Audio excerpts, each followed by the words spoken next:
Hola amics, em dic Jordi Jové i us vinc a presentar La mort de l'abat, la meva novel·la. És cert que a tots ens agradaria que les presentacions fossin de manera presencial, però ara en aquests moments això no pot ser i per tant ho hem de fer així. I està molt bé que la Biblioteca de Blanes ens hagi donat l'oportunitat de poder-ho fer així. Quan es pugui, realment ja ho farem també allà.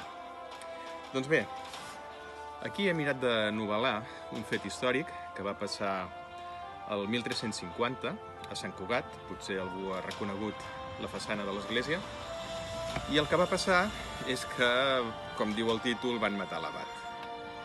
Doncs bé, va ser un cas realment important en aquella època, però curiosament a l'època actual, si no ets de Sant Cugat, com jo no ho soc, doncs és un fet que no coneixem. I em va cridar l'atenció i em va semblar prou interessant com per fer-ne una novel·la. Doncs bé, la novel·la arranca amb la mort de l'abat i en Raimon de Rovira és un cavaller que ha d'investigar què és el que ha passat, qui l'ha mort, per què, i detenir-los, clar. Doncs bé, a partir d'aquí, aquest Raimon de Rovira fa una investigació més a l'estil de l'època actual i fa que aquesta novel·la històrica, amb fets reals, es converteixi també una mica en una novel·la més o menys policíaca.